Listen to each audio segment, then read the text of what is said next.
The story we are going to talk about today is not a pleasant one. If you are in the mood for a happy-go-lucky romance, a thrilling adventure, or the like, then perhaps you should come and visit this series another time. It is a very complex story, one with many variables, plot lines, and interpretations, but for those willing to go into this series with an open mind, you might be surprised at the kind of story that this is, and how enjoyable it can be. To put it very plainly and simply, if you have yet to watch an anime by the name of Shinsekai Yori, then you should go and do that. It's a drama anime set in a post-apocalyptic future which tells a coming-of-age story, a depressing tale of humanity that might not be to everyone's tastes. But I hope that doesn't stop you, because the writing in this show is some of the best that I have seen. The build-up, the anticipation, the development of characters from their childhood to their adult life, the ever-changing viewpoint of a society in the eyes of those children, and the execution of so many plot threads foretold by a narrator, not slyly or subtly, but blatantly and clearly, in such a way that hides facts in plain sight. It is one of the most intriguing, complex, and character-driven shows that I have watched in a long time.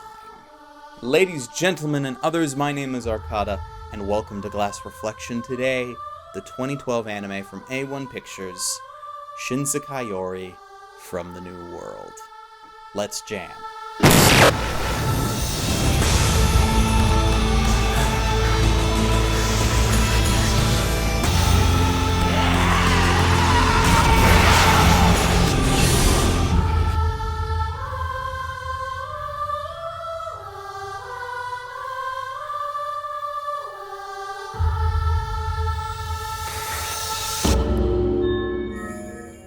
So what is this show, really? Well, Shinsekai Yori is a story that does not take place in present day, present time by our clocks, instead starting off over 1,000 years into our future, where humans have developed psychokinetic powers. This gives them various supernatural abilities, from being able to move and repair objects to being able to disintegrate other humans in an instant.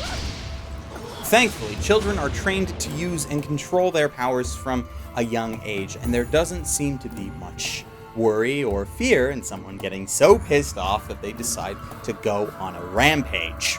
But several things seem off. Rumors and stories about demonic cats who hunt bad children run rampant, seemingly nothing more than your casual bedtime story, the kind to keep children in line.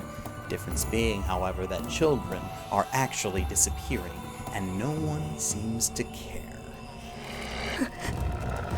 There is a level of untold evil in the society that is prevalent from the very first episode, but it is a calm evil. It is an evil that exists because everyone lets it happen. As we are viewing things through the eyes of children, it takes quite a long time to show us why these things happen. There are many things, many facets of this society that the adults would just never show children, as they are far too young, and this gives us plenty of time to come up with our own theories, something which I love. And the result, of course, is something that doesn't disappoint.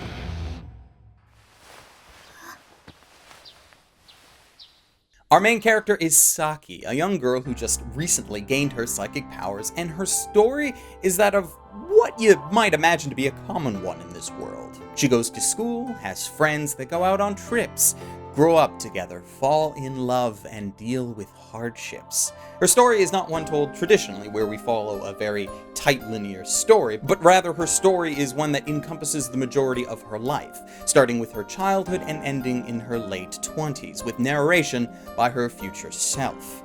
Of course, since it takes place throughout Saki's young adult life, it by necessity needs to include time skips.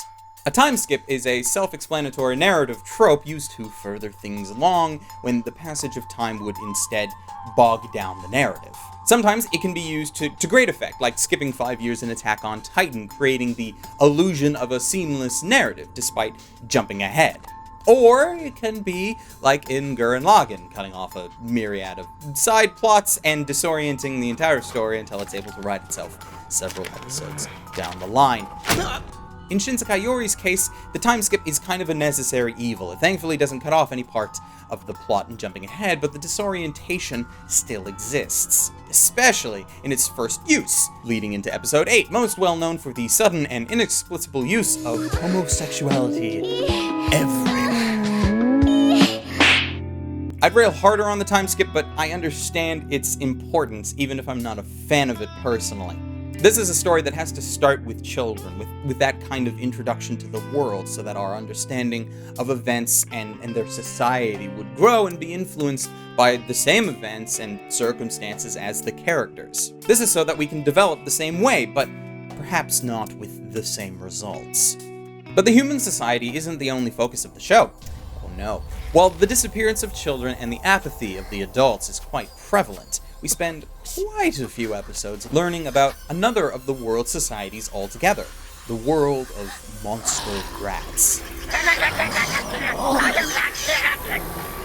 They are seemingly regular rats, grown to massive sizes compared to their ancestors, and intelligent enough to act as a kind of slave to humanity. They have their own societies, colonies, and inter-colony relationships, but they all know of humans and fear them like gods.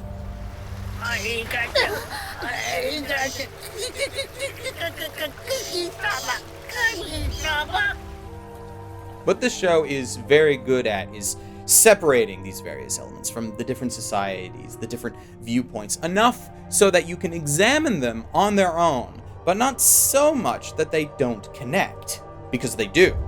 Nothing this show presents to you is unimportant. The show has 25 episodes, and it uses every last second of it. The art and artwork in this series is at times absolutely breathtaking, and the way that it's able to use seemingly generic-looking characters but give them a range of emotion and at times visualize their feelings across the environment were wonderful. Of course, it's not all sunshine and roses, Exhibit A being episode 5. Just around the time that we were getting introduced to the main meat of the story's background, we have an episode where the biggest talking point I have is how inconsistent the artwork became for the one episode. It's a shame too, considering the episode's actual content, because it's when we get to see several of the show's darker and sometimes more risque themes at work. Important characters and social themes are introduced, the violence and gore is turned up several notches, and yeah, romantic and physical relationships are a thing that become important to character development. But for this episode to be the one where the art suffered, well, it was disappointing to say the least. But the music, the music.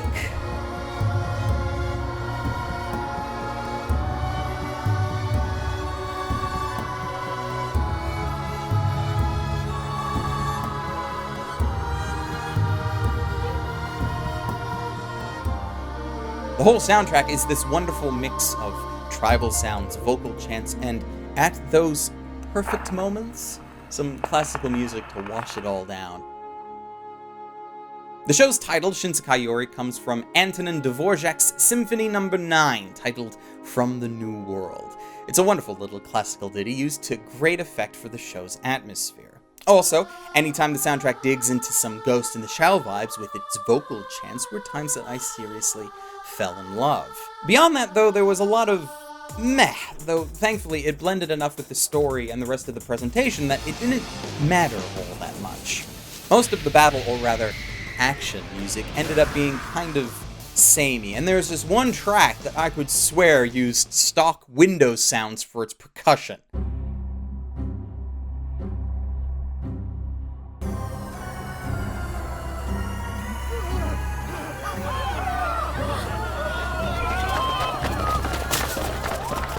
I was watching some of the episodes on PC when this song kicked in, and it seriously freaked me out for a few seconds.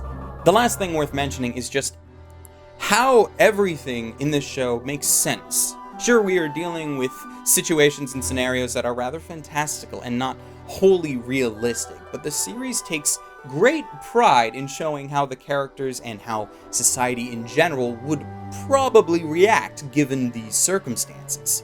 It's one of the things that I took away from this series. The human race is horrible.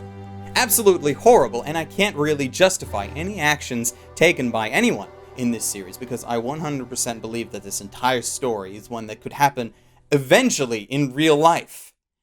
And it sucks. The show is just so crushingly realistic in its interpretations that watching this show will leave this void inside you. Not the usual void that good anime tend to leave, where you just want more and you know that you might never feel this way again, but it's that plus this horrible laden depression brought about by the bittersweet story that you just witnessed. Because Shinsekai Yori is not a pleasant tale with a good ending, it is a cautionary tale with a somber ending. Now, I don't plan to spoil it, but most of my viewers will know how highly I judge an ending to a series. So allow me to say that one of my favorite parts of this show was its ending. How it tied up the majority of lingering threads and left us with a reveal that you might suspect while watching the show, but how it presents it is done in a way that I don't think I'll be forgetting anytime soon. I won't try to claim that this series is a perfect one that will be loved by everyone or even enjoyed by everyone, but it comes really close though. I think I would enjoy it and recommend it for many of the same reasons that I would recommend someone to watch Akira. It might not be your cup of tea, but what it provides is a unique experience that you probably won't find anywhere else. As such, it is with great pleasure that I recommend to you to watch this series and award it with the rating of Certified Frosty, a rating for only the best of the best, and shows too important to ignore, which this definitely qualifies for. The show is available on DVD and Blu-ray from Sentai Filmworks, and also for legal streaming over on Crunchyroll for those who have access to it. Links in the description. For alternate anime recommendations, though, well, holy crap, there really isn't anything quite like this series, which if you have watched it and actually want alternate anime recommendations, then you might agree. Though here's my best shot. First up, Psychopaths, for its take on a futuristic society, albeit not a post-apocalyptic one, and also for its main character coming to a better understanding of the society that she lives in, while also trying to change it for the better. Second, and I know this is a bit of a stretch, but Trigun, a post-apocalyptic future in a desolate wasteland with a main character who fights against humans with supernatural powers, while he tries to save as many lives as possible. Those two are the closest I think I can get while still being somewhat accessible. Like, you could try some series that are a crap ton more context heavy, like Utena, if you're up for it, but it wouldn't be my first choice. And with that, I leave you. A very special thanks to all of my patrons, including Hedril Leon, Bing Theo, Calhoun Boy, Siri Yamako, Victor Ekmark, Joshua Garcia, and Robert Chumza. You guys are all especially awesome, and I thank you. Until next time, ladies, gentlemen, and others, stay frosty.